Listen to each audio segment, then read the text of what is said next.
Hello and welcome. Welcome. This is Corrine, the Executive Director of the Winning Guest Leadership Academy, and welcome to another episode of What's Next. This is where the Winning Guest Leadership Academy and myself, we have conversations with people working in the sports and entertainment industry to provide insight, tips, and good laughs for the next generation who wants to work in this industry. I am so excited, beyond excited, to have this conversation with one of our game changers. She attended our 2019 Game Changing Retreat here in Atlanta, and she has made us so proud, and she has so much to offer. I've been waiting to create a platform to share her journey and all the insight that she has. So if you have questions, drop them in the question box at the bottom. If you just want to share and engage in the conversation, feel free. But this is going to be an exciting episode. So let's do this with Brianna.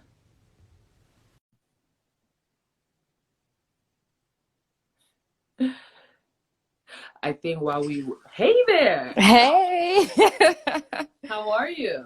I'm good. How are you? Can you see Um, me? of course I can see you. And you can hear me. Can, Great. I can hear you. Can you hear and see me? Yes, ma'am. I want you to know I went out and got one of these fancy ring lights just for this conversation. I wanted to make sure that it was 100% fabulous. Yes, and you look fabulous with that ring light. I never thought I would be a person that would have a ring light ever in my life, ever. Wow. I Like, might invest. oh, look, it was one of these Black Friday Walmart things. Had I not picked up the flyer and saw it was $20, we would not be talking about this ring light right now. After this, you can just text it to me. Noted. I got it on Walmart.com. How are you? I'm good. I'm actually in the office still, but You are. Of course you're in the office sorry still. for the plain background. It's okay. I just am mad I don't get to see your dog. So Sorry. that's Clyde is at fine. home. You're in the office because you have a pretty awesome job and you're in the middle of something preparing for that awesome job. So we're gonna get right into this conversation. If you're just now joining, I am having a conversation with Brianna Gladney. She is a 2019 Game Changer who attended our retreat in Atlanta, and she's currently the executive coordinator of operations Great. for the Orange Bowl. And we weren't sure if there was going to be an Orange Bowl this year, but fingers crossed we're still on track for that. But not only are you working with the Orange Bowl, but the College Football National Championship will be there as well. So Yes. tell me, well, I start every conversation the same way. What do you do, or who are you, what do you do, and why? Awesome. So my name is Brianna Gladney. Like you said, I'm coordinator executive operations here at the Orange Bowl. And I also support the Miami Host Committee. Like you said, the college football playoff game is coming here in South Florida. So I also support that cause as well. Why do I do it? Although everyone says it, everyone loves sports. I do it as well, but I also want to create a great experience for all student athletes, especially the teams, the top tier teams that are coming to our game, whether it's the Orange Bowl or the national championship game. Awesome. So you are a former student athlete. You played basketball at Xavier. Yes. You are someone who came highly recommended by one of our day ones, Will Baggett, and he has yet to disappoint us. And you're in this role right now with the Orange Bowl. Without going down the entire journey and talking about every stop, talk a little bit about why you think your journey separated you from all the other people who applied, obviously, to work for the Orange Bowl. I think, like you said, without going down the whole journey, I did a lot of internships, a whole bunch. And it wasn't so much to fill my resume, it was so much to figure out what I wanted to do and why I wanted to do it. I've done communications, I've done marketing, I did student athlete development at Boston College, a lot of things just for me to figure out, nope, I want to do operations. Yeah. And I think that's one step that everyone should definitely take. Yeah, I love that you said that because I think so often young people put the pressure, another game changer, Jacques has joined, put their pressure on themselves. Like, I have to have an internship in a job that I'm going to have for the rest of my life. And it's Right. like, what if you get there and you don't know, you don't like it? You don't know if that's what you like. And I love that you said Yes. I did a lot of things to figure out what I didn't like. And I think that's awesome because that's something similar to me. Like I started out thinking I was going to be media relations, wanted to be a coach, Right. and ended up doing whatever it is I'm doing now. So I think it's really great to hear a young person like yourself taking that effort to figure out what they didn't like. What about operations attracted you? Because it's not for everybody. You have to be detail oriented. You have to make Yes. yes, correct. These are facts. You have to be willing to be in the office at 7:05 p.m. and wake up early, be there, Yeah. make sure everybody has what they need. What about operations? Did you feel like this is the place for me?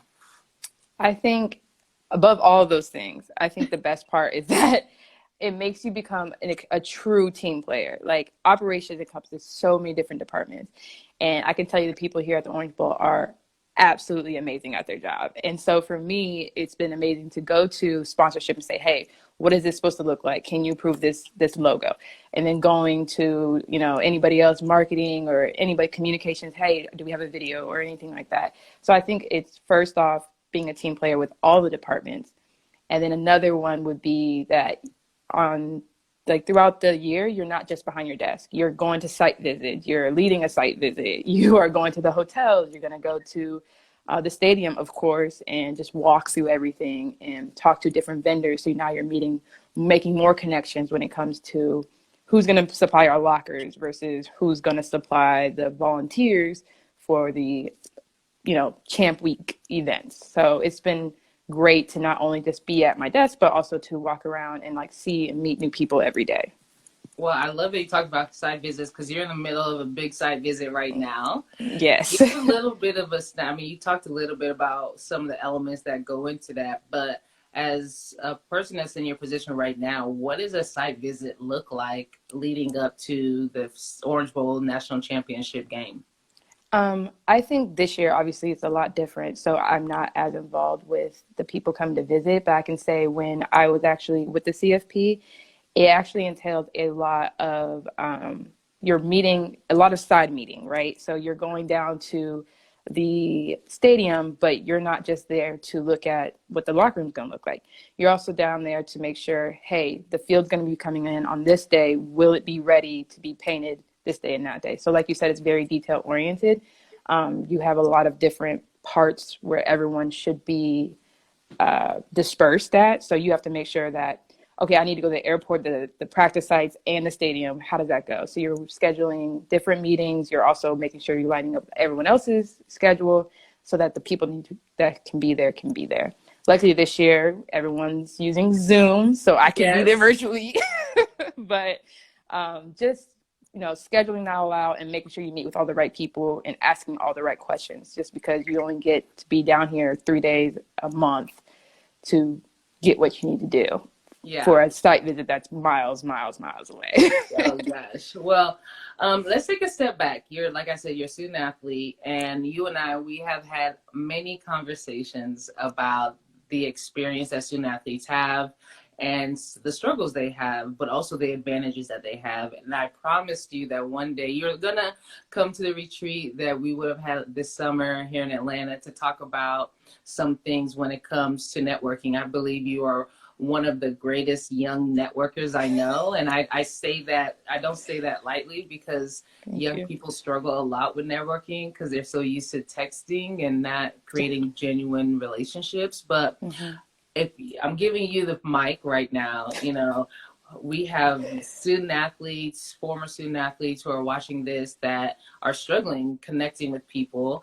And what are some of the things that you would tell them to relax and start taking that chance and putting themselves out there? Because as you know, in this industry, it's not about the grades you make, but the hands you shake.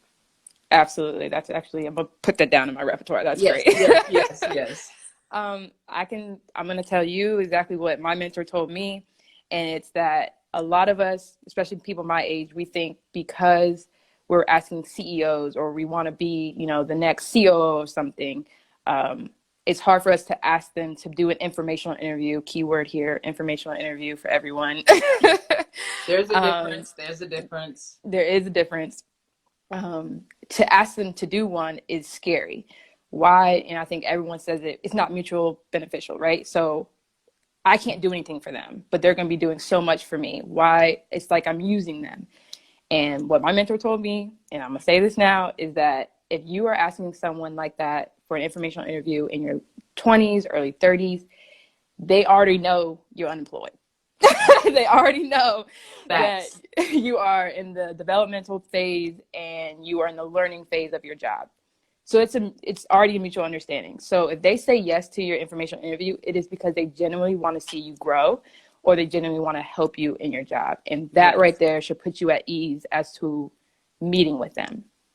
And I think that's like the first step. So just sending that email and saying, hey, I would love 10 minutes of your time. Do you mind going on a Zoom with me or meeting me for coffee in the morning? I just want to know what you do and how you did it. It would be great to meet you. And if they say yes, great. And then now you're on to the next step, which is actually preparation, performance, and professionalism. But to get there, it's the three P's. Come through with these 3 P's. But I can honestly say that was like one of the biggest, I know it's like a letdown kind of, because you're like, oh, well, they already know that I'm kind of at the bottom right now. But it's actually really reassuring to say, hey, this guy really, really wants to help me, or this woman really wants to help me and get to where I want to be. How can I make it beneficial for both of us? It's by respecting their time. When they get there, you get there early. I need you to say it louder for the people in the back. How can you benefit the other person? By being respectful of their time. Yes. Yes. So true.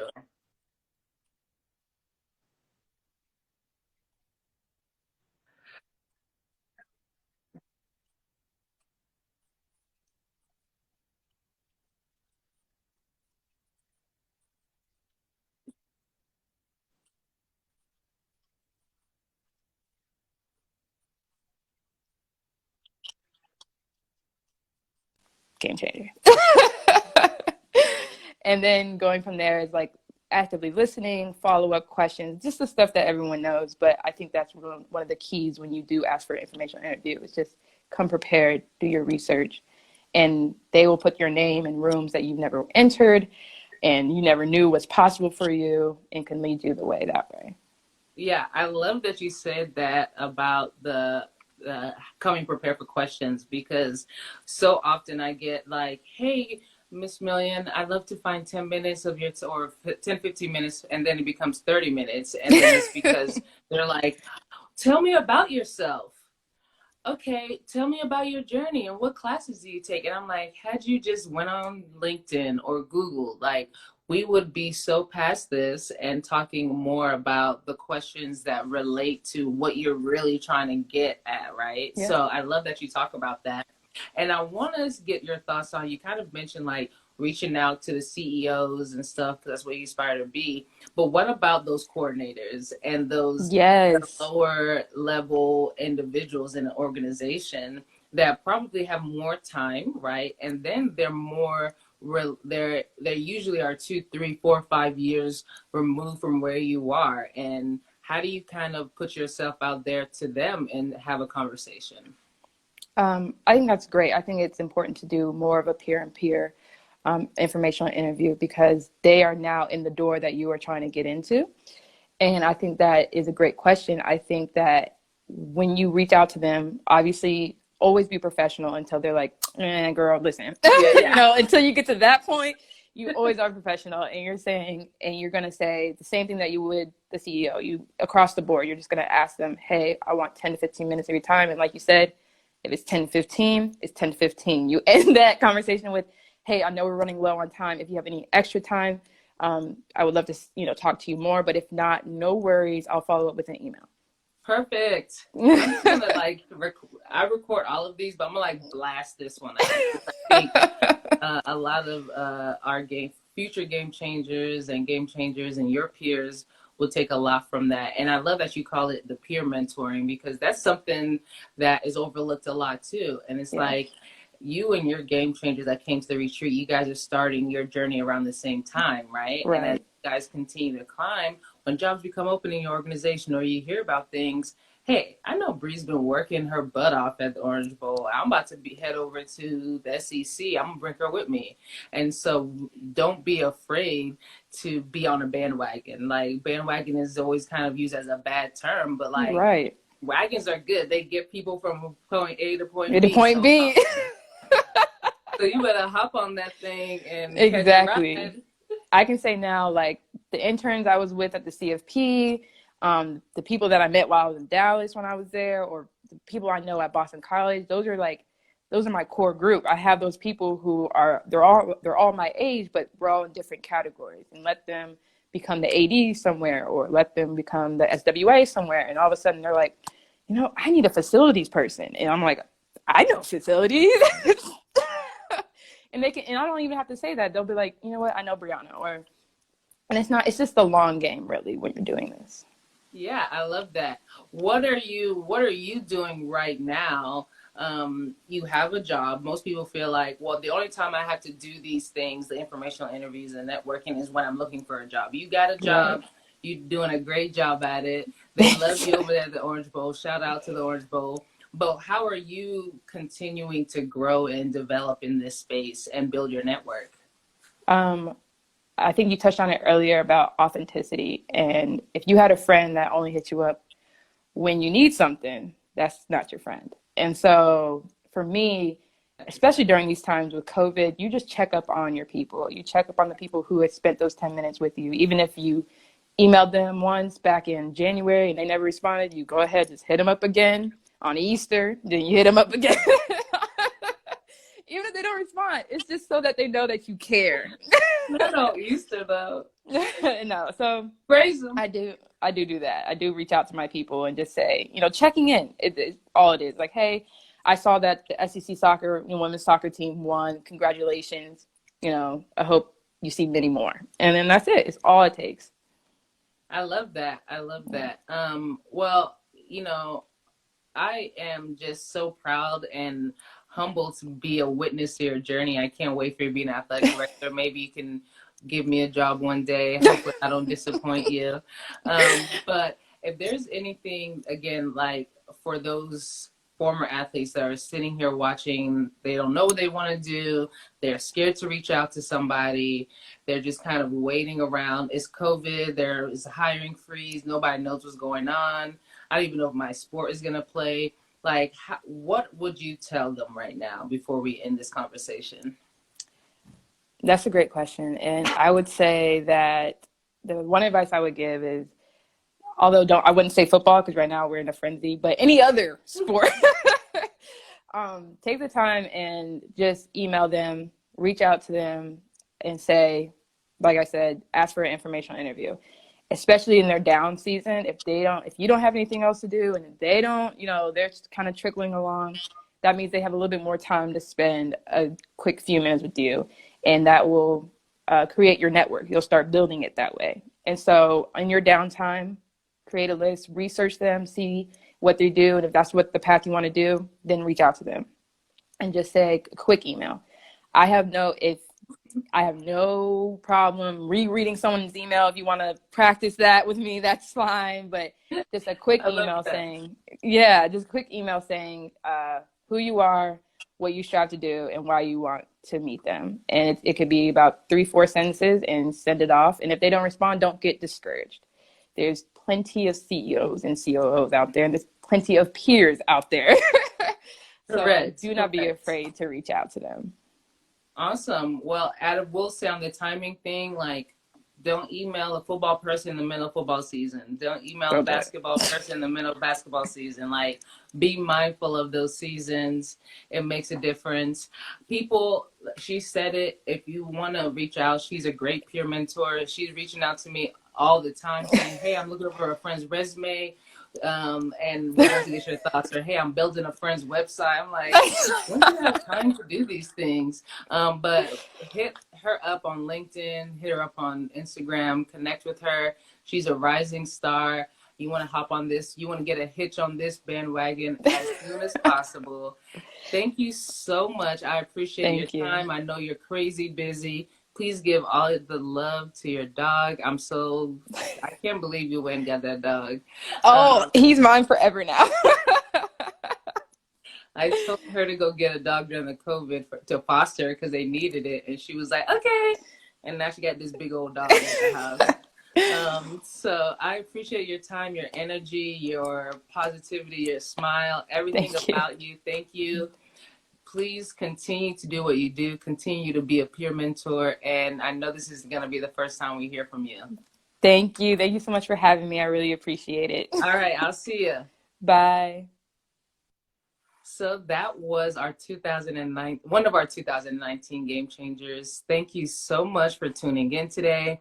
Make sure to check us out next Wednesday when we have another Game Changer from our 2018 class for another great conversation as we continue to develop the next generation of women and minority student athletes and people in general, whoever wants to come and learn and listen and be great. Make sure to check out our website, wegamechange.org. We are always looking for people to donate. So wegamechange.org/donate to continue our mission. And we hope to see you next